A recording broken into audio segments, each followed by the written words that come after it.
بسم الله الرحمن الرحيم. الحمد لله، الصلاة والسلام على رسول الله محمد وآله وصحبه ومن اهتدى بهداه. اللهم أرنا الحق حقا وارزقنا اتباعه، وأرنا الباطل باطلا وارزقنا اجتنابه. سورة الزمر. سورة الزمر معناها كي لتي وهاتوا. طبعا الزمر يعني الزمرة، يعني كوملا، يعني دستا. كالكوتاي سورة كيدا خواي قبر باسي زمري كافران دكات كبرو جهنم بري دكرين خواه پنامان دا، وباسي زمرو دستي ايمان دارانش دكات لدواروش دا كبرو بهشت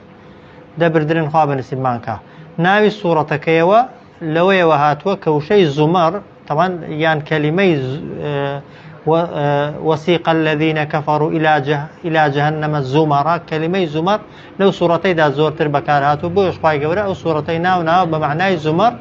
تاهم سورة كيف بناسينوا وتاهمش سرنزمان لسر او بيت كچه زمري بباوران خواه پنامان دا برو جهنم دسيتو چش زمرو دستو تاقمي ايمان دارانا خواهي قورا برو بهش ديبا. سورة الزمر طبعا لقرآن كان دا رزبندي سيو نوامي ورقت، وطبعا سيو نوامين سورة لروي ترتيبنا القرآن لروي هات نخواره. وطبعا دواي سورة سبأ هاتو تخواره ولا مكي هاتو تخواره زقل سي آيات ياسوار آياتي نبي لمدينة هاتونا تخواره زوريني آياتكاني لمكي هاتونا تخواره وحفتاو بينج آياتا. بابتكاني ناو سورتك طبعا زورتر باس كردن لقرآن پاشان لمسألة خويق لا كردنو دل صوزين واندن لكات عبادت كردن وبنداتي كردن دا بو خواي پروردگار، وپاشان كوملك بلغو نشانه لسر وحدانيت ويكتاي خوا، وپاشان كوملك پیوری تیدا سورة الزمر، كوملك ترازوی تیدا که هر کامک لئیمه دتوانین خومانی پیچشانه کین، كوملك یاسای تیدانه، كوملك قاعده تیدانه که انسان دتوانه ایمانی خوی پی بپیوه و دتوانه خوی پی برانبر که و به همان شوش طبعا پیوری تیدا بو دیاری کردنی خلقانی که بباور و ناسینی خلق بباورکان لرگای کردوکان یان. و لناو سورة الزمر دا قورترين ودتوانين بلين دل خوش كرترين آياتي قرآني تدا بنسبة همومان وبتعيبتي طبعا تاوان كاران وخرابة كاران كبابي قماني هيج كسمانية تاواني نبي وخرابي نبي كخواي پروردگار لناو سورة كدا قورترين مجدا وقورترين دل خوشي ومان لدكات كهيج كات لبرانبر رحمو مهرباني خواي پروردگار دا توشي يأذنبين. وديسان هل لناو سورة كدا طاغوتكان اواني لغير خوادة پرسترين خواي قورا بيمان دناسيني وسندان بابتي ديكي زور گرنگش كبراسي سورة زمر آيات بآياتي كلمة بكلمة ايوية انسان هميشه لذهني دابن لمشكي دابن ولا ناخد لي خوي دابيان تسبينت بوي لجياني روجاني دا کاریگەری بەسەریانەوە هەبێت و ببێتە مایەی گۆڕانکاری کردن لە عیبادەتماندا لە مامەڵە و هەڵسوکەوتماندا و لە پەیوەندی بەستنمان لەگەڵ خوای پەروەردگار و پاشان پەیوەندی بەستنمان لەگەڵ دروستکراوەکانی خوای پەروەردگار. سەرەتای سوورەتەکە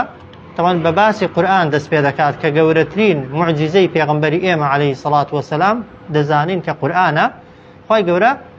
باسی قورآن دکا و کاتی خوشی پیغمبر صلی الله علیه و سلم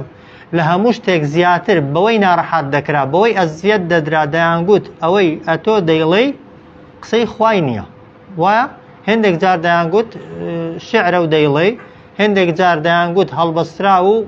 خرافیاتی پێشینانە بۆمان دەخوێنیەوە هندێک جار دەیانگوت سحرە و جادوویە و ئێمەی پێدەخەڵەتێنی هندێک جار دەیانگوت لە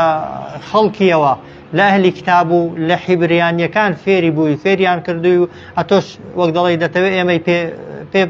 فری و دەی هەر جارە و جاری وابوو پێیان دەوت درۆزنی لە خۆ ڕادروستت کردووە هەزار توهمەیان بۆ پێغەمبەر صلی الله علیه وسلم هەڵدەبە سەبارەت بە قورئان ومعجزەی ئەوەل و ئاخیری پێغەمبەری ئێمە صلی الله علیه وسلم معجزە هەرە گەورەکەی کە تا قیامەت دەمێنێتەوە بریتیە لە قورئان کە معجزە یعنی چی؟ یعنی دەستەوەستانکەر یعنی شتێکە قورئان گوتراوێکە نووسراوێکە هەرچی مەخلوقاتە لە بەرامبەریدا دەستەوەستانە ناتوانێت هاوێنە و هاوشێوەی بڵێ و بنووسێتەوە بۆیش تەبان قورئان بەو شێوازە بە پارێزراوی ماوەتەوە هیچ کەس نەیتوانیوە پیتێکی حرفێکی کەلیمەیەکی فەتحە و کەسرەیەکی هەناسە هەڵکێشان مەد و مینگەیەکی لێ زیادکا و لێکەم بکە بۆ چونکە کەلامی خوایە و خوای گەورە بۆ خۆی وعدی پاراستنی داوە و هیچ کەس لە توانای دانیە و لە دەسەڵاتی دانیە کێبەرکەی قورئان کات و لە بەرامبەر قورئاندا بوەستێ دەفەرمێت تەنزیل الکتابی تەنزیل یعنی ناردنە خوارەوەی ئەو کتێبە ئەو کتێبە کتێب یعنی چی؟ قورئان یعنی خوێندراوە کتاب یعنی نووسراو طبعا قورئانیشی پێدەگوترێت بۆ چونکە خوای گەورە بۆ جیبریلی خوێندۆتەوە جیبریل بۆ پێغەمبەر صلی الله عليه وسلم پێغەمبەر بۆ سەحابەش بۆ تابعین و وردە وردەش هەتا گەیشتووە بە ئێمە بۆیە یەکێک لە ڕێگاکانی تعلیمی قورئان بریتیە لە چی لەوەی کە کەسێک بۆت بخوێنێتەوە بۆی بخوێنیەوە جیبریل هەمیشە بۆ پێغەمبەری دەخوێندەوە صلی الله عليه وسلم و بە پێغەمبەریشی دەخوێندەوە ئوسلوبی تعلیمی ئەوە نیە بەس بخوێنیەوە بەرامبەرەکەت گوێ لێ بگرێ یا بەعکسەوە بەس بەرامبەرەکەت بخوێنێتەوە ئەتۆی گوێگربی جیبریل دەیخوێندەوە پێغەمبەریش صلی الله عليه وسلم بۆی دووبارە دەکردەوە پێغەمبەر صلی الله عليه وسلم بۆ سەحابەکانی دەخوێندەوە پاشان دەیفەرموو بۆم بخوێنەوە تاخوا وەک من زەبطتان کردووە و لەبەرتان کردووە بۆیە کە پێی دەوترێت کتاب یعنی نووسراوە چێ قورئانی نووسیوەتەوە طبعا لە ئاسمان نووسراوەتەوە هیچ لە لەوح المەحفوظ نووسراوە بە نووسراوی لە ئاسمانی دنیای هەیە لەوێ چۆن هەیە ئێمە نازانین بەڵام کە بۆ پێغەمبەر داهات صلی الله عليه وسلم هەر ئاەتێکی بۆ هات پێ جگە لەوەی کە پێغەمبەر صلی الله عليه وسلم ئاەتەکەی دەرخ کردووە کۆمەڵێک نووسەری وحی هەبوون کە ژمارەی ئەوانەی ناویان هاتووە لە کتێبەکانی سیرە و ژیان نامەی پێغەمبەردا صلی الله عليه وسلم زیاتر لە 45 سەحابەیە کە قورئانیان نووسیوە کە 4-5 5 دانەیان بە زۆری طبعا زیاتر لە خزمەت پێغەمبەردا بوون صلی الله عليه وسلم بەڵام ژمارەی کاتیبی وحی هەر ئەوەی ناویان هەیە بە سەنەدی تەواو و بە ناوی باو و باپیر و ئەوەی صحیحەوە ئەوەندە کەسێ 45 کەس زیاترە ئەوانە پێغەمبەر صلی الله عليه وسلم قورئانی بۆ خوێندونەوە فەرمێتی بینووسن کە نووسیویانە فەرمێتی بۆم بخوێنەوە تاخوا وەکو ئەوەی من گوتومە ئاوا نووسیوەتانەوە ئەو جار دواتر کە پێغەمبەر وەفاتی کرد صلی الله عليه وسلم لە سەردەمی ئیمامی ئەبوبەکر و ئیمامی عومەردا نووسراوەکان جەمع کران وایە و لە سەردەمی ئیمامی عوثماندا هەموو مصحەفەکان کران بەیەک مصحەف و هەموو سەحابە لەسەری ڕێک کەوتن ئەو جار تەبەن زیادەکانیان سوتاندن بۆی ئەو پەرتەوازەیی و خلاف لە ناو قورئاندا و لە ناو کتێبی خوای پەروەردیگاردا نەبێت و دروست نەبێت جاکە دەفەرمێت کتاب یعنی بە معنای ئەوەی کە هەر لە ئەوەلی ڕا قورئان نووسراوە و بە نووسراویش دەمێنێتەوە هەتا قیامەت تەنزیل الکتابی ناردنە خوارەوەی ئەو کتێبە ئەو نووسراوە کە قورئانە من الله لەلایەن خواوەیە گومانی تێدا نیە ئەوەی کە دەگوترێ محەممەد صلی الله عليه وسلم بۆ خۆی گوتوویەتی شعرە سحرە هەڵبەستراوە هەمووی درۆیە قسەی ڕاست ئەوەیە بڵێن تەنزیل الکتابی ناردنە خوارەوە و دابەزاندنی ئەو کتێبە من الله لەلایەن خواوەیە کە ئەو خوایە چۆنە العەزیز باڵادەستە یعنی چی بیەوێ وەچی بوێ دەیکا کەسیش ناتوانێت پێش بە ئیشەکانی خوای پەروەردیگار بگرێ و هەروە حەکیم بڕیار و یاساکانی خوای گەورەش لە شوێنی خۆیدان هەمیشە سیفەتی عەزیزی خوای پەروەردیگار لە بەرامبەر ئەو کەسانەدا بەکاری دێنێ کە خراپەی دەکەن یعنی ئەگەر کەسێک ئیمانی بە قورئان نەهێنا کەسێک شوێن قورئان نەکەوت خوا دەتوانێ عەزیزە بەدەسەڵاتە زاڵە دەتوانێت سزایدا ولا سزای خوای گەورەش ناتوانێت بەرگری بکە ناتوانێت لە سزای خوای گەورەش دەرچێ ئەوجا حەکیمیشە خوای گەورە بەدانایی نەبێت کە سزا نادا شایانی سزا نەبێت کە سزا نادا و تەنها ئەو کەسانە عقوبە دەدا کە شایستەی عقوبەدانن بە شتێک عقوبەیان دەدا کە لە جێگای خۆی بێت و لە شوێنی خۆی بێت تەنزیل الکتابی ناردنە خوارەوەی ئەو کتێبە کە قورئانە من الله لەلایەن خواوەیە کە ئەو خوایە سیفەتی چییە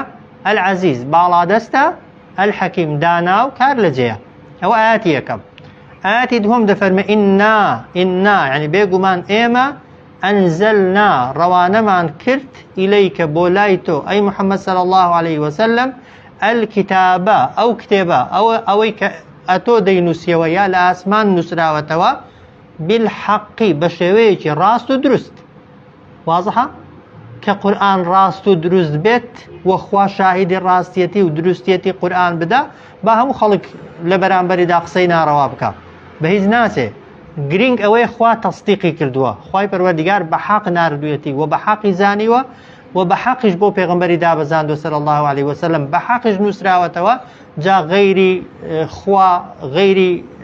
ئەوە خەڵکی دیکە باوەڕی پێ بکا یا پێ نەکا قورئان هەر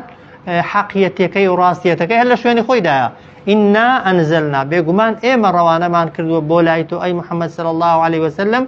الکتابە ئەو کتێبە ئەو نووسراوە بالحەقی بە شێوەیەکی ڕاست کەواتە تۆ چی بکە لە بەرامبەر ئەو چاکەیەدا لە بەرامبەر ئەو نیعمەتەدا فەعبود الله خوا بپەرست. خوا بپەرستە بە تەنها، بەڵام چۆن پەرستنێک پەرستن دەبێت چۆن بێ؟ یەکەم مخلیصان بە دڵسۆزی. دڵسۆزی چییە؟ ئەوەیە کە کاتێک عیبادەتێک دەکەی بەندایەتیەک دەکەی جگە لە خوا لە خۆڕازیکردن هیچ شتێکی دیکەت لە مێشکدانە بێ و ئیخلاسە. وازەحە هەر کردەوەیەک ئەنجامی بدەین ئیخلاسمان نەبێ خوا لێمان قبول ناکە. نوێژە دەکەی ئەگەر لە کاتی دابستنە نوێژەدا هەتا ئاخیری تەنها و تەنها مەبەستت ئەوە بوو کە نوێژەکەی دەکەم تا خوا لێم ڕازی بێ هیچی دیکەم بە مێشکیدا نەهات و بە خەیاڵدا نەهات، ئەوە بزانە نوێژەکەت قبول کراوە. وایە قورئانی دەخوێنینەوە ئەگەر تەنها و تەنها بۆ ئەوە بیخوێنینەوە خوا لێمان ڕازی بێت و ئەجرەکەی وەرگرین قبول کراوە. دەرسی شەرع دەکەم یا تۆ دەرسی گوێ لێ دەگری ئەگەر ئامانجی دڵمان هان نیەتی دڵمان ئەوە بێ خوا لێمان ڕازی بێ تەنها ئەوە قبول کراوە. بەڵام ئەی ئەگەر بنمونە قورئانەکەم خوێن فعلەن بۆ ئەوەی دەیخوێنم خوا لێم وەرگرێ، بەڵام لەگەڵ خوا شتێکی دیکە هاتە مێشکم بۆ ئەوە مەخوا لێم ڕازی بێ، بەڵام حەزشم لێ یەکێک لەسەر قورئان خوێندنەکەی مەدحم کە ئیخلاسی تێدا دەمێنێ یان نامێنێ؟ بێگومان دەمێنێ یان نامێنێ؟ دەمێنێ؟ نامێنێ. تەواان ئیخلاس ئەوەی هیچی دیکەت لە دڵدا نەبێ. نوێژە دەکەی ئەگەر نیەتت هەیە نوێژە بۆ خوایکەی، بەڵام بان قەس دێم لە پێش چاوی خەڵکی دەیکەم تا خەڵکیش بزانێ کە نوێژە دەکەم، ئیخلاسی تێدا نییە. بۆ ئەوەت بێ فێریانکەی بابەتێکی دیکەیە بابەتی تەعلیمی بێ بۆ ئەوەی چاوت لێکەن و لە تۆ فێر بن خوا ئاگای لە دڵتە ئەوە جیاوازە بەڵام خودی نیەتەکەت بۆ ئەوەی بێ خواش لێت قبول کا و خەڵکیش مەدحەتەکە لەسەری خواش پاداشتت داتەوە لە دنیاشدا لە بەرامبەردا شتێکی دیکە دەستکەوێ. ئیخلاس ئەوەیە تەنها و تەنها لە ناو دڵتدا لە ناو ناختدا خوات مەبەست بێ، خوا ڕازی بوونت مەبەست بێ کە ئەوە چێ دەتوانێت بڕیار بەسەر تۆ دابدا یا بەسەر من دابدا. هەر کەسەمان بۆ خۆمان بە تەنها بڕیارمان بەسەر خۆماندا پێدەدرێ بۆ معلوماتان زۆر غەڵەتە بڕیاری ئیخلاس هەبوون یا ئیخلاس نەبوون بەسەر دڵی هیچ کەسێکی دابدەین. وەکو گومانی باشی عتیادیەک بڵێن فلان کەس کەسێکی مخلیسە بەس بۆمان نیە بڵێن ئیخلاسی نییە. وایە دەکرێت ڕەخنە لە کردەوەکەی بگری، شێوازی کردەوەکەی هەڵەیە، شێوازی عیبادەتەکەی هەڵەیە، دەکرێت بڵێ بە هەڵە عیبادەتی کرد، بە هەڵە کردارەکەی کرد، بەس بڵێ فلان کەس نوێژان دەکا و بۆشی نییە خوا لێ ڕازی بێ دەتوانی؟ نا، بۆ چونکە ئیخلاس پەیوەندی بە دڵتەوە هەیە، تەنها خۆت دەزانی خوش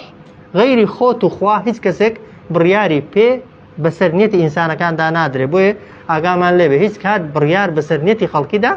نەدەین. باشە ئێمە کردداری چاکمان لە هەر کەسێک دادی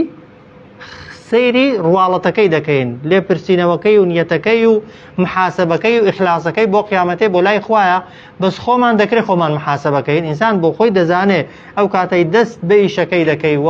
تا لە ئیشەکەش دەبیەوە دەزانی جگە لە خوا شتێکی دیکەت مەبەست بۆ یا مەبەستت نەبووە، تەنها خوات مەبەست بوو ئیخلاست هەیە و خوا لێت وەردەگرێ. ئەوە مەرجی یەکەمە. مەرجی دووهەمی هەموو عیبادەتێک تا خوا لێمان قبولکە ئەوەی دووهەمە لەهو دەفەرمێ هەر بۆ خواشە الدین، یعنی گوێڕایەڵی، بەقسێکردن، ئیطاعەکردن، فەرمان لێوەرگرتن. هەموو عیبادەتێک نیەتت دەبێ بۆ خوا بێ و پاشان کردارەکەی دەبێ بە شێوازێک کەی کە خوا فەرمانی پێکردووی یا پێغەمبەر صلی الله علیه وسلم فێری کردوین. وایە نوێژی عەسر چەند ڕکعاتە؟ 4. بنمونە ئەگەر بمانەوێ خوا لێمان قبولکە هەم دەبێ کەدا دەبەستینە نوێژێ و لە ناو نوێژەکەیدا ئەوەمان لە دڵدا بێ کە خوا لە قیامەتێ لەسەر ئەو نوێژەی پاداشمانداتەوە هیچی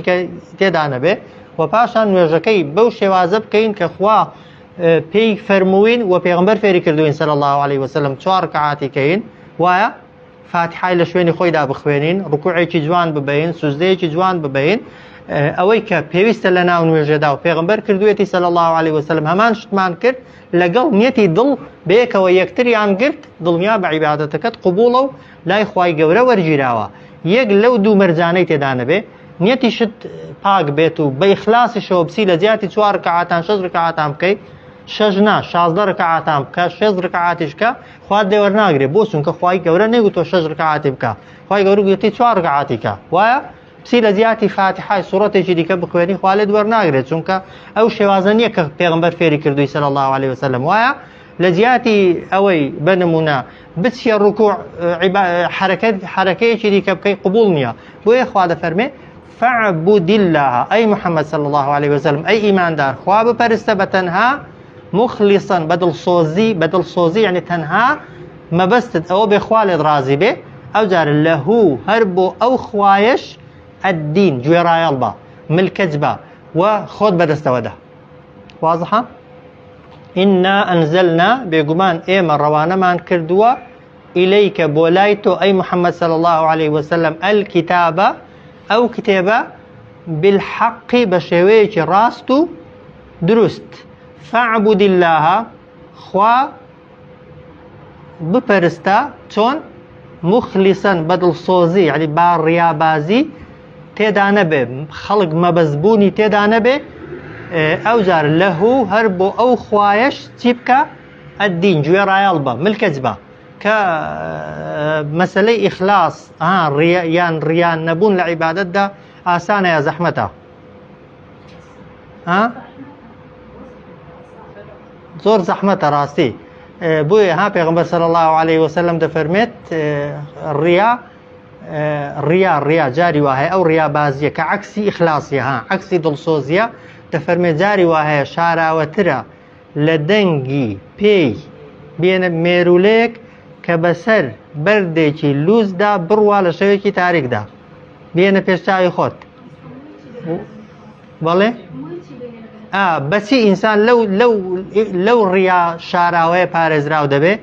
پێغەمبەر چی کردووە صلی الله عليه وسلم بۆ ئەوەی بۆ خۆشی و ئومەتەکەشی تووشی ئەو جۆرە ڕیایی نەبن و عیبادەتەکانیان هەڵنەوەشێتەوە دوعایەکی کردووە کە دوعاەکەی بریتی بووە لە چی اللهم إني أعوذ بك من أن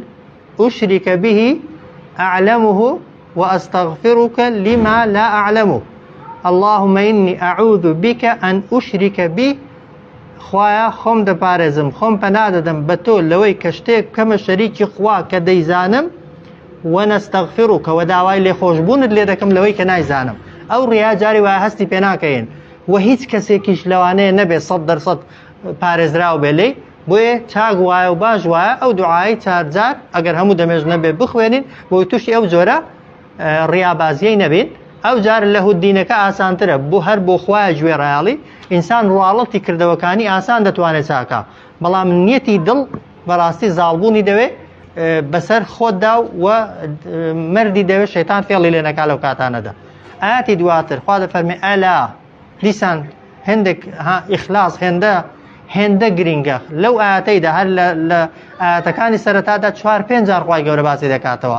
4-5 جار تەکیدی کردوتەوە چونکە ئیخلاص بناغە و بنچینەیە 1 ملیار عیبادەت و خواپەرستیمان کرد بێت و بە مەلایەن دینار و دۆلارمان بەخشی بێتەوە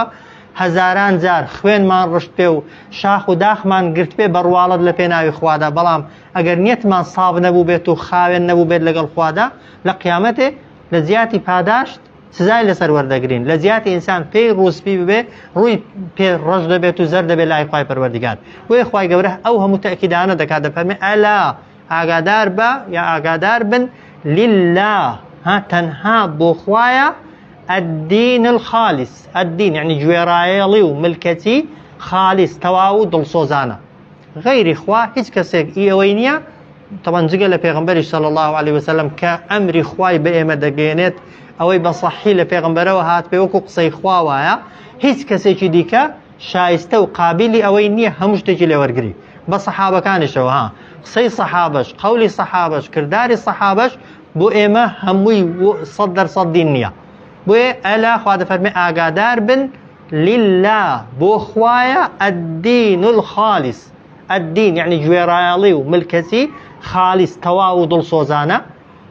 والذین اتخذوا من دونه ئەوانەی کە پەرستویانە و کردویانە بە خوای خۆیان من دونه جگە لە خوا ئەولیاء کەسانێکی دیکە بەسەر پەرستیکار و بە گەورە بۆ خۆیان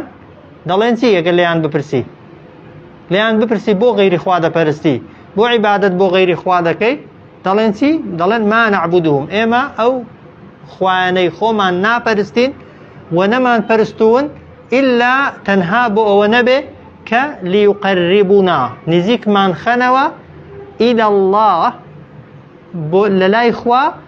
وەزولفا و لە لای خوا شوێن و جێگا و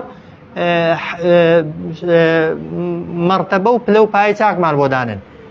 ئەو جا دەفەرمێ ئین الله بێگومان خوای گەورە یحکم و دادوەری دەکا بەینەهم لە نێوانیاندا فیما هم فیما لەو شتانەی کە ئەوان فیه تێیدا یەختەلیفون دەکەونە ناکۆکی ئین الله بێگومان خوای گەورە لا یەهدی ڕێنمونی ناکە من ئەو کەسانەی کە هووە ئەو کەذاب زۆر درۆزن بێت و کەفار زۆر بێ باوەڕ بێت یان زۆر سپڵە بێت لە بەرامبەر نیعمەتەکانی خوا ئەها لە سوورەتێکە و لە شوێنێکە و هەر لێرەش هەمانە لە شوێنێکە خوای گەورە بە پێغەمبەر دەفەرمێ صلی الله عليه وسلم ئەگەر لێیان بپرسی چێ ئاسمانەکان و زەوی دروست کردووە دەڵێن الله لێیان بپرسی چێ ئێوەی دروست کردووە دەڵێن الله چێ ڕزقتان دەدا الله ئەی چێ دەتان مرێنێ الله ئەی ئەگەر ئەی بۆ ئەو دار و بەردانە دەپەرستن ئەو وەڵامەکەیان بوو دەیان گوت ما نعبدهم إلا ليقربونا إلى الله نەیان پەرستین تەنها بۆ ئەوە نەبێ کە لە خوامان نزیککەنەوە کەواتە لات و عوزا کەس بە خاڵقی نەزانێ و نها کاتی خۆی کە پەرستویانە مەرز نییە ئێستا کەسێک بەس بەوەی ببێتە موشریک کە کەسێک بە خاڵق بزانێ بە رازق بزانێ بە ژێنەر و منێنەر بزانێ نا ئەگەر پێش دوا بێ مەخلوقێکی دیکە هەیە دروستکراوێکی دیکە هەیە دەتوانێت لەکن خوای شتێکت بۆ بکات لە خوا نزیکت کاتەوە لەکن خوا جێگات بۆ دانێت لەکن خوا بتحەسێنێتەوە و بتحەوێنێتەوە ئەوەش هەر شیرکە ها ئاگامان لێ بێ جاری وا هەیە ها نوشتەیەکی دەنووسی وایە بەبەر خۆتیەوە هەڵدەواسی تەمان لە هەر کەسێک بپرسی لەوانەی کە نوشتەی دەنووسن و بەنمونە بە بەرەوکی خۆیان هەڵدەواسن ئەگەر لی بپرسی خودی نوشتەکە ڕاستە و خۆ دەتوانێت زەرەرت پێ بگەێنی دەڵێ نا وایە دەتوانێت قازانجت پێ بگەێنی نا ئەی بۆ بەخۆتەوە کردووە بۆی بەهۆیەوە زەرەرێکم لێلاچێ بەهۆیەوە قازانجێکم بۆ بێ کە لە کاتێکدا زەرەرگەیەنەری تەواو و قازانجگەیەنەری تەواو تەنها خوایە بچیە سەر قەبرێکیش بپاڕێەوە یان گڵەکەی بەنمونە بەکاربێنی یان لەوێ دوعا بکەی بڵێ فلانی کوڕی فلانی لەکن خوای ئەوم بۆ بکە و ئەوم بۆ بکە دەکرێ یان ناکرێ بێگومان ناکرێ خۆ هەموو ئەوانەی لە وڵاتی موسڵمانان دەستنە سەر مەرقەدی شێخێکی وایە دەستنە سەر مەرقەدی سەحابەیەکی دەستنە سەر مەرقەد و پەرزگایەک کەس ڕاستەوخۆ لە پەرزگاکەی ناپارێتەوە وایە هەمویان بۆیە دەستنە سەر پەرزگاکەی تا پەرزگاکە لەکن خوای شتێکیان بۆ بکات تەبەن بە زیندویی لەوانەیە ئاساییتر بێ بچیەکن زیندوێکی بڵێ دوعام بۆ بکە خوا چاکم کاتەوە وایە بە زیندوی کەسێک ڕوقیەکی شەرعیت بەسەردا دەخوێنێ ئەوەش حکومەکەی جیاوازە بەڵام بە مردووە کە ئاگای لە تۆ نییە پێویستی بە دوعای تۆیە پێویستی بە پاڕانەوەی تۆیە ئەسڵەن تۆ کە دەچێت ئەو جۆرە کەسانە چاک وایە بچیە سەر قەبریان دوعایان بۆ بکەیت بۆیان بپاڕێەوە لە خوای نەگلیان بپاڕێەوە بۆیە چوونە سەر قەبران بۆ ئەوی دوعا بۆ قەبرەکەی بکەیت ها بۆ مردووەکەی پێی اعتیادیە بەس بچی تا مردووەکە دوعات بۆ بکە تا مردووەکە لە خوای نزیکت کاتەوە تا مردووەکە زەرێکت لێلادا یا قازانجێکت بۆ بێنێ ئاگامان لێ بێ دەبێتە زۆرێک لە شەریک بڕیاردان و هاوبەش بڕیاردان بۆ خوا چونکە قازانج و زەرەر تەنها بەدەست خوایە و بۆ گەیشتنمان بەخوا پێویستیمان بە هیچ مەخلوق و دروستکراوێک نییە بە پێغمبەریشەوە صلی الله عليه وسلم. ڕاستەوخۆ پێغمبەر فێری کردوین صلی الله عليه وسلم و خوا خۆی فێری کردوین. هەموو دوعا قورآنیەکان تەماشاکە هەمووی ڕەبەنا ڕەبی وایە اللهم ربنا ربي ربنا هەمووی ئەی پەروەردگاری خۆم ئەی خوای خۆم ئەی خالقی خۆم ئەی پاڵی دەدەی لای خۆت بەبێ هیچ خوا سەمیعە خوا بەسیرە خوای گەورە ئاگای لە نهێنی و شاراوەکانی ناو دڵیشمان هەیە نەک دەنگمان بۆیە پێویستمان بە هیچ شتێک نییە بۆی لە خوامان نزیک کاتەوە و کاتی خۆشی خەڵک کە لات و عوزای پەرستون لات و عوزا کاتی خۆی پیاوچاک بوون خەڵک کە پەرستونی بەو نیەتەی پەرستونی ببنە وەسیلە لە بینی ئەوان و لە بینی خوادا بەڵام خوا لە بینی خۆی و لە بینی عەبدەکانیدا پێویستی بە هیچ وەسیلەیەک و هیچ نێوانێک نییە. بۆیە خوا دەفەرمێ ئەلا ئاگادار بن لله یعنی تەنها بۆ خوایە الدین گوێڕایەڵی و ملکەتی الخالص تەواو و دڵسۆزانە. والذینە و ئەو کەسانەی اتخذوا یعنی گرتویانە بۆ خۆیان من دونیه جگە لە خوا ئەولیاء کەسانێکی دیکە بە دۆست و سەرپەرشتیکار و گەورە و پشتیوانی خۆیان ئەگەر لێت بپرسیبانە بۆ دەیان پەرستن دەیان گوتی ما نعبدهم ئێمە نایان پەرستین ئیلا تەنها لیقەربونا بۆ ئەوە نەبێ کە نزیکمان بکەنەوە ئەو پەرستراوانە ئیلا الله لەکن خوا ئەو جار زولفا و بۆ ئەوەی لەکن خوای گەورە شوێن و جێگای باش و چاکمان بۆ دانێن و خوای گەورە بەهۆی ئەوانەوە پلە و پایەمان بەرزتر و گەورەترکە. بەڵام خوا دەفەرمێ ئین الله بێگومان خوای گەورە یحکم و دادوەری دەکا بەینەهم لە نێوانیاندا لە نێوان ئەوانەی کە پەرستنەکەیان کردووە و لە نێوان ئەوانەی کە پەرستراون فیما هم لەو شتانەی کە ئەوان فیهی تێیدا یەختەلیفون دەکەوتنە ناکۆکی. ئین الله ئەوە یاسای خوایە بێگومان خوای گەورە لا یەهدی ڕێنمونی ناکە من هووە هەر کەسێک کە کەذاب زۆر درۆزن بێ زۆر درۆزنی لە هەر کەسێکدا هەبێ طبعا یەکێکە لە سیفەتە هەرە خراپەکان درۆزنی دڵی ئینسان ختم دەکا دڵی ئینسان مۆر دەکا ڕێگری لە ئیمان هێنان و لە هیدایەت دەکا بۆیە کەسی زۆر درۆزن هیدایەت نادرێ و ئەوەشی کە زۆر بێ باوەڕ بێت. ئەو جار خوا دەفەرمێت لەو ئەراد الله ئەن یەتەخیذ یەکێکی دیکە لە قسەی بتپەرستەکان و لە قسەی جوولەکەکان و لە قسەی مەسیحیەکان ئەوە بوو کە دەیانگوت خوا نەعوذ بالله منداڵی هەیە وایە بەڵام هەر یەکەیان شتێکی دەکردە منداڵی خوای جوولەکە دەیانگوت کێ کوڕی خوایە عوزەیر مەسیحیەکان عیسا و هەندێک جار دەیانگوت مەرگەمە وایە و بتپەرستەکانی مەکەش دەیانگوت مەلائیکەت کچی خوان. سێ تاقمی سەرەکی هەبوون جوولەکە مەسیحی و بتپەرستەکان هەر سێکیان منداڵ و وەلەدیان بۆ خوا بڕیار دەدا بەڵام هەر یەکەیان جۆرە شتێکیان دروستکراوێکیان دەکردە منداڵی خوای گەورە کە هیچیشیان ڕاز نەبوون و هیچیشیان لە شوێنی خۆی دانەبوون. خوای گەورە وەڵامیان دەداتەوە دەفەرمێت لەو یعنی ئەگەر فەرزەن شتیوان نییە ئەگەر ویستبای لەو ئەڕادە ئەگەر ویستبای مەبەستی بە ئەڵڵا خوا ئەی یەتەخیدە کە بگرێ وەلەدەن منداڵ بۆ خۆی لەستەفا هەڵی دەبژاردن مما یەخلق و مما لەو شتانەی کە دروستیان دەکات ما یەشا ئەوەی خۆی بێوێ نەک خەڵک بۆی بڕیاردا. خوای گەورە ئەگەر حەزی لە منداڵ باە وە پێویستی بە منداڵ با کە نیەتی خوای گەورە جۆرە مەخلوقێکی دەکردە منداڵی خۆی کە بۆ خۆی بڕیاری لەسەردا با نەک بتپەرستێک بڕیار بۆ خوای بدا مەسیحیەک بڕیار بۆ خوای بدا جوولەکەیەک بڕیار بۆ خوای بدا بە حەزی خۆی و بە ئارەزووی خۆی یەکێک بکاتە منداڵی خوای گەورە. سوبحانە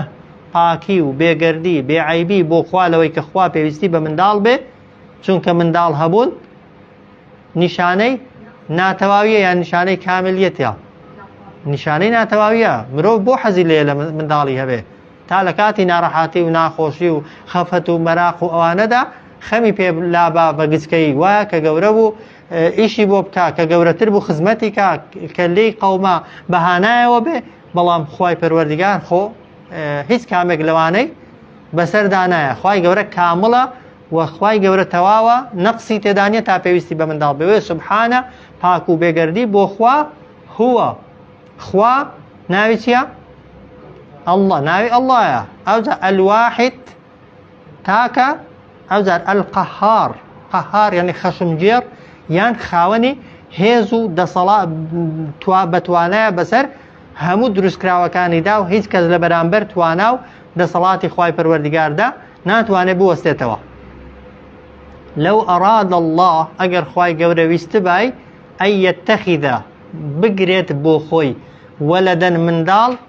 لەستەفا یعنی بە دڵنیاییەوە هەڵی دەبژاردن، دیاری دەکردن میما لەو شتانەی کە یەخلوقو بۆ خۆی دروستیان دەکات مایەشا ئەوەی کە خۆی بیەوێ. سبحانه و پاکی و بێعیبی و بێنەقسی بۆ خوا کە هو ئەو بەتەنها ئەڵڵایە. طبعا لەسەر زەویدا مەخلوقێکی دیکە نییە بڵێ ناوم ئەڵڵایە، وایە چۆن بەتەنها ناوی ئەڵڵایە. الواحد تەنها ئەویش تاکە، طبعا هیچ کەسێکی دیکە تاگ نییە، هیچ مەخلوقێک بەتەنێ نییە. ئەوجار ئەلقەهار ئەوەی کە دەسەڵاتی ڕەها و مطلقی هەیە بەسەر دروستکراوەکانیشیدا، تەنها خوای پەروەردگارە، هیچ مەخلوقێکی دیکە نییە توانا و دەسەڵاتی بەسەر هەموو شتێکدا هەبێ. ئەوجار خەلق السەماوات والأرض بالحق دروستی کردوون خوای گەورە ئاسمانەکان و زەوی بە شێوەیەکی ڕاست و دروست. کەس لەوەی ئینکاری دەکا؟ نە، بشتەوێ و نەتەوێ، مسلمان بێ یا کافر بێ، کابرا لە خواترز بێت و بێدین بێت کە لەی بپرسن چێ ئاسمان و زەوی دروست کردووە، ناچارە بڵێ خوا دروستی کردوون. خەلق السەماواتی دروستی کردوون خوای گەورە ئاسمانەکان هەر حەوتیان، والأرض وەروە زەوی و زەویەکان بالحەقی بە شێوەیەکی ڕاست و دروست. ئەوجار چی دەکا لەناو ئەو ئاسمان و زەویەدا؟ يكور الليل على النهار، يكور يعني دهينيت الليل الشو بسر روش دا، ويا يعني بهوي الشو روش دادا بوشي تاريكاي روش لا دبا او كبو خمان دايبينين، ويا ويكور النهار ودشهينيت روش بسر شو دا بهوي روناكي روش شو تاريكاي شو لا دبا. اگر ايواره دا هات ورده ورده تاریکایی شەو ڕووناکی ڕۆژ ناهێڵێ، وایە بەیانیان ها کە نوێژی بەیانی بوو بەرەبەرە ڕووناکی تاریکایەکەی دەباتەوە شوێنی خۆی و لە هەر شوێنەی لە هەر جێگایەک سەعاتەکانی سەعاتی ڕۆژێ بن و ڕووناکە و ئەو شوێنانەشی کە کاتی شەو بێت سەعاتەکانی تاریکە. ئەوە یەکێک کە لە دەسەڵاتە هەرە دیارەکانی خوا کە هەموو ڕۆژێ بەسەر سەرماندا دووبارە دەبنەوە بەزرا هاتوین لەگەڵی ها بیری لێ ناکەینەوە لەبەرەوەی هەموو ڕۆژێ وەتە هەین شەو ڕۆژ دەبینین. دەنا ئەگەر بیرکەوە شەو بەچێ دێ ئەگەر خوا نەیهێنێ و ڕۆژ بەچێ لا دەچێ ئەگەر خوا لای نەبە. ئەوجار وەسەخەڕە الشەمسە والقەمەر ملکەتی کردووە خزدوویەتێ خزمەتی ئێوە خوای گەورە خۆر و مانگ. ئەوجار کولون هەمویان خۆر مانگ ئەستێرە و هەسارەکان هەمویان یەجری دەڕۆن دەسوڕێنەوە لە شوێنی خۆیان تاکەی بەڵام تا هەتایە نا ئیلا لئەجەل مسەمە بۆ ماوەیەکی دیاریکراو. ماوەیەکی دیاریکراو کێ تا ئەو کاتێ خوای گەورە قەرار دەدا بڕیار دەدا وە فوو بە کەڕەنادا و بە سووردا دەکرێت کە خوای گەورە فووی بە ئەمری کرد ئیسرافیل فوو بە سوورداکە. طبعا ئەو نیظامی کەونە هەسارە و ئەستێرەکان خۆر و مانگەکان هەمووی تێک دەشکێت و وەخوای پەروەردگار ئەوانە دەپێنسێتەوە و بەرەو شوێنێک دەیبا کە خۆی دەیەوێت. ئەوجا خوا دەفەرمێ ئەلا ئاگادار بن هووە هەر خوا ئەلعەزیز خاوەنی هێز و دەسەڵاتە بۆ سزادان و عقوبەدانی تاوانباران، ئەلغەفوور ئەلغەفار زۆر لێخۆش بوو لێبوردەشە لە بەرامبەر چێدا لە بەرامبەر ئیمانداراندا ئەگەر تاوانیشیان کرد بێت و خراپەشیان کرد بێت. سیفەتی عەزیزی بۆ چێ بەکاردێنێ خوا؟ بۆ خراپەکاران ها. بۆیە ها کە دوعا دەکەی بە نمونەگەر بتێ خوا کەسێک سزادا چاکترە بڵێ یا عەزیز یا جەبار بە نمونە فڵان کەس بە عەزیزیەتی خۆت بە جەباریەتی خۆت وێرانی کە و بەگژی دابچەوە. وایە وشەی سیفەتی غەفاری لە کاتێکیدا بەکاردێنی ئەگەر تەوبەت کرد بێ گوناهات کرد بێ کەم تەرخەمیت کرد بێ هەڵ یا غەفار ئەو خوای کە لە گوناه خۆش دەبی لێم خۆش بە بەڵام کە دەتەوێت ڕوبەڕووی کەسێک ببیەوە عادەتەن بە سیفەتی عەزیزیەت داوا لە خوای پەروەردگار دەکەی بە سیفەتی جەباریەت داوای لە قەهار جەبار ئەوانە سیفەتانێکن خوای گەورە لەگەڵ کافران خراپەکاراندا بەکاردێنێ غەفار ڕەحمان ڕەحیم ئەوانە وەدود ئەوانە لە بەرامبەر ئیمانداراندا خوا بەکاریان دێنێ خلق السماوات والأرض دروستی کردوون ئاسمانەکان و زەوی بالحەقی بە شێوەیەکی ڕاست و دروست يكور الليل على النهار دينيت شوي بسر روجدا ويكور وهروها دهينت يادات بوشي روش ويكور النهار الروجج دينيت بسر شودا وسخر وملكتي كردوا خزتويت يا خزمتي ايوي مروف تي الشمس خور خور كاوا راوستين دراوا قرم دبي بي نارحاتين وبي قلسين بلام لا ئەسڵدا گەرمایەکە چاکە یا خراپە بۆمان چاکە خزمەتی ئێمە دەکا بەڵام ئێمە کە تۆزێک عارەقەمان پێدا دێتە خوارە هەر ئاگامان لە عارەقەکە و لە گەرمایەکەی خۆمانە ئاگامان لە قازانج و بەرهەمەکەی نییە وایە مەسەلەن مانک کە نیسبەتی دووری و نزیکی لە زەوی لە خزمەتی مرۆڤ و بەشەردایە بەڵام ئینسان هەستی پێ ناکا بۆیە دەفەرمێ ملکەتمان کردووە وەڕامان گرتوون لە شوێنێکی دیاریکراو مانگ و ئەوە ڕۆژ و مانگ كل يجري هەمووشیان دەڕۆن لأجل مسمى بۆ ماوەیەکی دیاریکراو یا تا ماوەیەکی دیاریکراو ئەو جا دەفەرمێ ئاگادار بن هو خوا العەزیز باڵادەستە چێی بێوێ عقوبەی دەدا ناتوانێت لە عقوبەی خوای گەورەش هەڵبێ و الغەفار زۆر زۆریش لێ بوردەیە زۆر زۆریش لێ خۆش بوویە چەندی گوناهت هەبن و چەندی تاوانت هەبن ئەگەر خوا حەزی لێ بێت و تۆ ئیرادەی تەوبەکردن و گەڕانەوەت هەبێ بۆ لای خوا خوای گەورە لێت خۆش دەبێت و باکیشی نییە و هیچیش لە سیفەتی لێ خۆش بوویەتی خوای گەورە کەم ناکات وایە حەدیثمان هەیە ئەوەی قودسیەکە کە دەفەرمێ ئەگەر پڕاو پڕ بە ئاسمانەکان و زەوی گوناهتان هەبێ وایە داوای لێ خۆشبوونم لێ بکەن لێتان خۆش دەبم و باکیشم نییە ئەو جار خەلەقەکم من نەفس واحدە خوای گەورە ئێوەی دروست کردووە من نەفس واحدە لە یەک گیان لە یەک کەس لە یەک ڕوح کە چێیە ئادەم ثم جعل پاشان دروستی کرد لەو یەک نەفسە لەو یەک گیانە زەوجەها هاوسەرەکەی کە حەوا ئادەم لە چی دروست کرا لە گەڵەی حەوا لە پراسووی ئادەم تەوان بەبێ باب و بەبێ داک و بەبێ ئەو شێوازەی خەڵق و دروستکردنێکی تایبەت ئەو جار وأنزل لكم من الأنعام خوای گەورە ناردوویەتە خوارێ بۆ ئێوە چەندان ئاژەڵ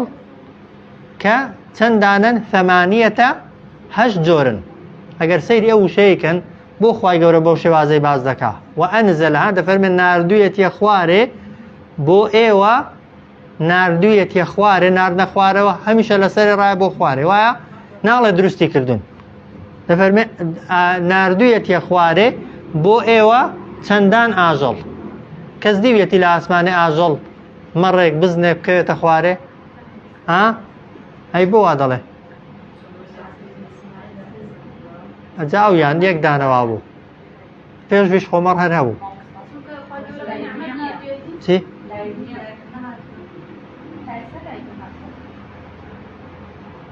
لێرە کێشەی نێ دەڕوا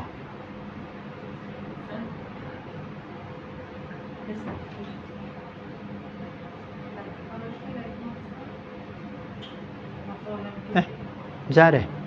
ثمانية أزواج كشين يزار اللي قري وأنزل لكم من الأنعام 8 أزواج ناردو معنا تخوار هي مشكلة نيا كشين يا الكومنتي بونس راون رويش تشكى سزينة جار اللي قرن واسخت أوكي وأنزل لكم من الأنعام ناردو يتيخواري چەندان ئاژەڵ وایە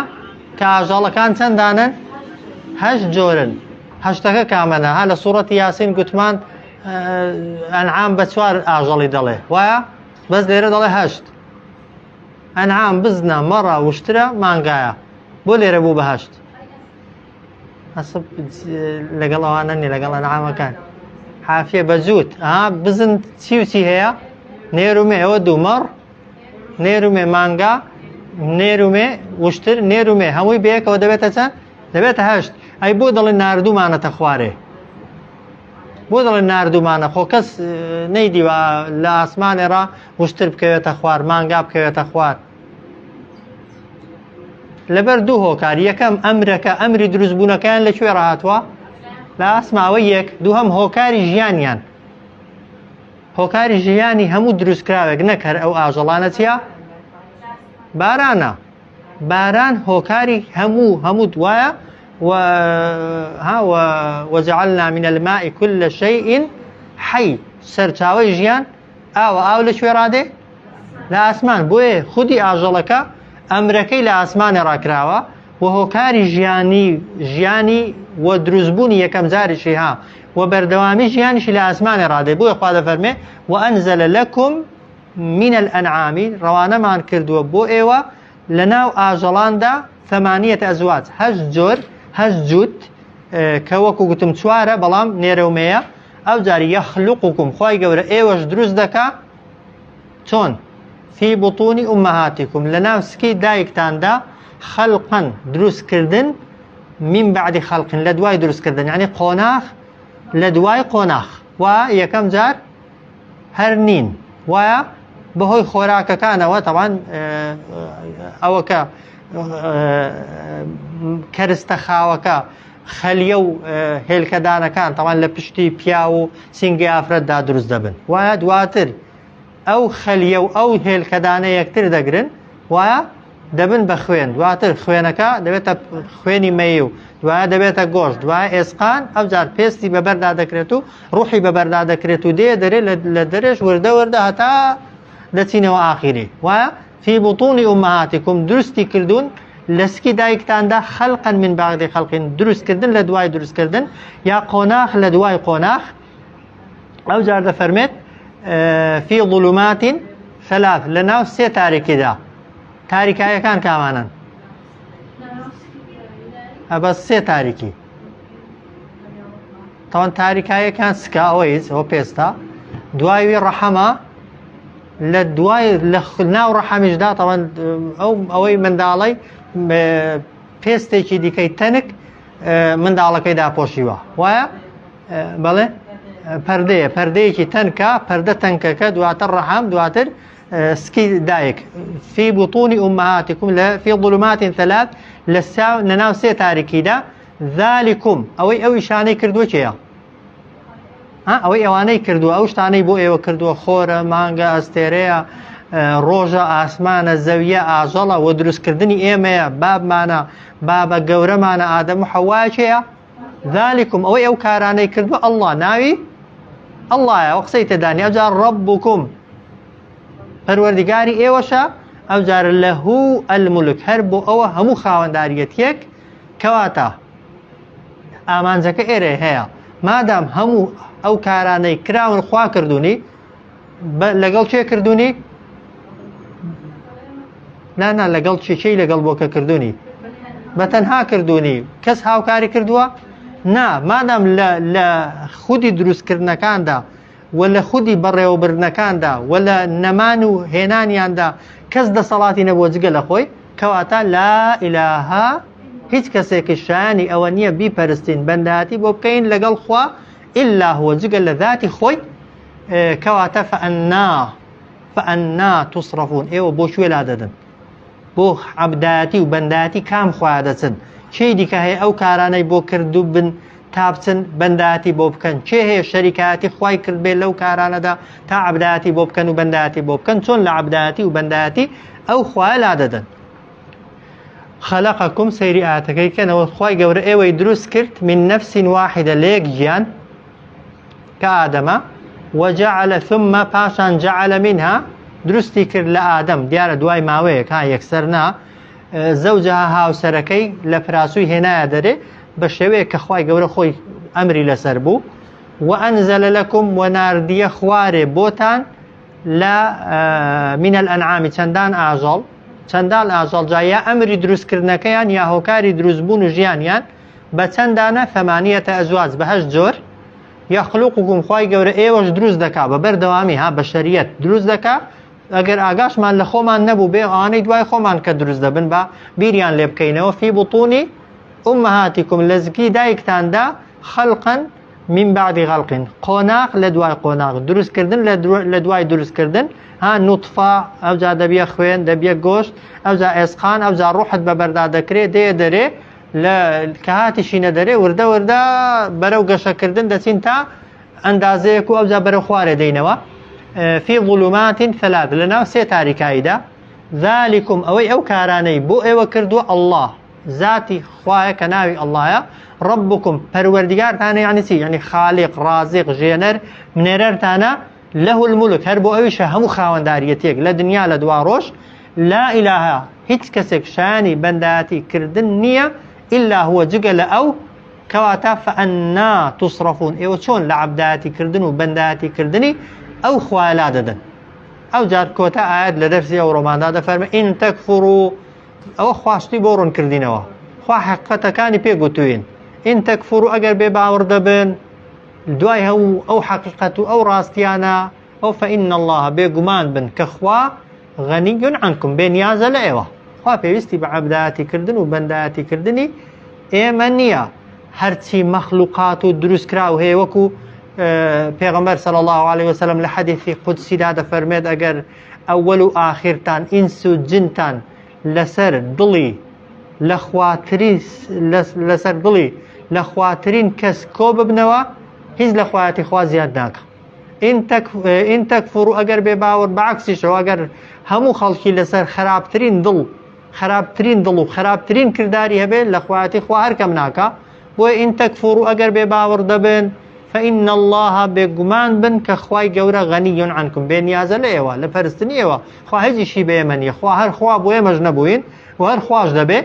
بەڵام ئاگاتان لێی بێ وەلا یەرضا ڕازی نابێ خوا لعیبادیه بۆ بەندەکانی ئەلکوفرە کە بێ باوەڕی هەڵبژێرن ڕازی نابێ یعنی چی یعنی حەزی لێ نییە یعنی پێی خۆش نییە و ستایشی ئەو کەسانەش ناکە تەوفیقی ئەو کەسانەش نادا ڕێیان لێ ناگرێ بەڵام تەوفیقی ئەو کەسانە نادا کە بێ باوەڕی هەڵدەبژێرن ئەدی وەئین تەشکوروا ئەگەر شوکرانە بژێری خوا بکەن سپاسی خوا بکەن چێ قازانج دەکا خۆمان یەرضەه لەکم خوای گەورە ڕازی دەبێ لێتان تەمەن ئەوە قاعیدەیەکی زۆر ئین تەکفوروا فإن الله غەنی عنکم ئەگەر بێ باوەڕ دەبن بێگومان بن کە خوای گەورە بێنیازە لە ئێوە لە هەمووتان ئەوە یەک ولا يرضى لعباده الكفر رازیش نییە و ڕازی نابێت خوای گەورە لە بەندەکانی لەوەی کە بێ باوەڕی و کوفر هەڵبژێرن یعنی حەزی لە کافریەتی و لە بێ باوەڕیەتی ئینسانەکان نییە بەڵام اختیاری داویێ ها دەتوانی هەڵی بژێری دەتوانی بیکەی بەڵام کە کردت خوا حەزی لێ نییە گەورەترین بەڵگەش لەسەر ئەوەی کە خوا حەزی لە بێ باوەڕی نییە ئەوەی کە خوا دروستی کردوین بەچی دروستی کردوین بە ئیماندار و بە فیتڕەتی پاک و تا دەگەینە تەمەنی باڵغ بوون و عاقڵ بوونی جیهان خوای گەورە هیچمان لێ ناگرێت و هەر بە موسڵمان حساب دەکرێن ئەو جار وەئین تەشکوروا بەڵام ئەگەر شکرانە بژێری نیعمەتەکانی خوای پەروەردیگارکەن و عەبدی خوا بن یەرضەه لەکم خوای گەورە ڕازی دەبێ لێتان یارمەتیتان دەدا لە دنیا نیعمەتەکانتان بۆ زیاد دەکا لە قیامەت دەتان گەێنێ بە ڕەزامەندی خۆی قاعیدەیەکی دیکە ئاگاتان لێی بێ وەلا تەزیڕوا هەڵناگرێ وازیڕەتون هیچ بار هەڵگرێک هیچ کەسێک ویزرە بار و کۆڵی گوناهی ئوخرا کەسێکی دیکە تاوانی هیچ کەس لە قیامەت نادرێتە سەر کۆڵی هیچ کەسێک هەر کەسێک لە قیامەت بەرهەمی کردەوەکانی خۆی و چاکە و خراپەکانی خۆی دەخرێتە سەر شانی چاکەکانی خۆت لەسەر شانی خۆتن لە تەرازوی چاکەکانی خۆتدایە خراپەکانی خۆشت لەسەر شانی خۆتن ولا تەزیڕوا یعنی هەڵناگرێ وازیڕە هیچ بار هەڵگرێک هیچ کەسێک ویزرە بار و کۆڵی ئوخرا کەسێکی دیکە ئاگاتان لێی بێ ثم پاشان کە بار و کۆڵ و خراپە و چاکەی خۆت هەڵگر إلى ربكم بۆ لای پەروەردیگارتانە مەرجعکم گەڕانەوەتان مەرجع یعنی کاتی گەڕانەوە و شوێنی گەڕانەوە شوێنی گەڕانەوەشمان هەر بۆ لای خوایە کاتی گەڕانەوەشمان هەر بەدەستی خوایە کە چوینەوە لای خوای چ دەقەومێ چی وەردەگرینەوە فەیونەبیئوکم خوای گەورە هەواڵتان پێدەدات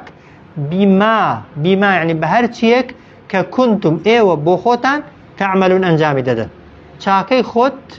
کردبێتت ئی خۆتە لە تەرازووی چاکەی خۆتدایە و خراپەشت کرد بێت خراپەکە لە تەرازووی خراپەکانی خۆتدایە. ئینەهو بێگومان خوای گەورە عەلیم زۆر شارەزایە بذاتی الصدور بەوەی کە لە ناو سینە و دڵەکانیشماندا شاردومانەتەوە نەگەوەی دەیڵێ نەگەوەی دەیکەی ئەوەی بە خوتخوتە و وەسوەسەش بەسەر دڵماندا دەخوا دەیزانێ بەڵام مەرجە خە خوازانی محاسبەتکە نه مەرج نییە خوا لەسەر هەموو خوتخوتە و وەسوەسەیەکی ناو دڵ ئینسانی محاسبەکە یەک لە گەورەی و فەضلەکانی خوا چاکەکانی خوا ئەوەیە کە ئینسان خوتخوتە و خراپەکە بە مێشکی داهات و بە دڵی داهاتن خوا لێت ناگرێت تانێکێ قسەیان کردار بەڵام بۆ چاکەی خوا فەضلی هەیە ها زۆر جار نیەتی چاکەیەکی دێنی بڕیاری چاکەیەکی دەدەی بەڵام پێت ناکرێت و بۆت نایەتە پێشەی خوای گەورە بە پێی نیەتەکەی لەوانەیە پاداشتی بۆ نووسیبی بەبێوەی کردبێتت. ئین تەکفڕوا ئەگەر بێ باوەڕ دەبن فإن الله بێگومان بن خوا غەنی عنکم بێنیازە لێوە ولا يرضى لعباده الكفر رازی نییە خوای گەورە بۆ بەندەکانی کە بێ باوەڕی هەڵبژێرن وإن تشكروا ئەگەر ئێوە شکرانە بژێری خوا بکەن يرضه لكم خوای گەورە رازی دەبێ لێتان ولا تزروا هەڵ ناگرێ وازرة يعني هیچ کەسێک وزرە باری ئوخرا کەسێکی دیکە ثم پاشان إلى ربكم بۆ لای پەروەردگارتانە مرجعكم کات و شوێنی گەڕانەوەتان فينبئكم جا ئاگادارتان دەکاتەوە خوا بما بە هەر چیەک کە کنتم ئێوە لە دنیادا تعملون دەیکەن إنه بێگومان ئەو خوایە عەلیم زۆر شارەزایە بذاتی الصدور بەوەی کە لە ناو سینەکان و لە ناو دڵەکانماندا شاردومانەتەوە یا دەیشارینەوە. صلى الله على سيدنا محمد وعلى آله وصحبه أجمعين.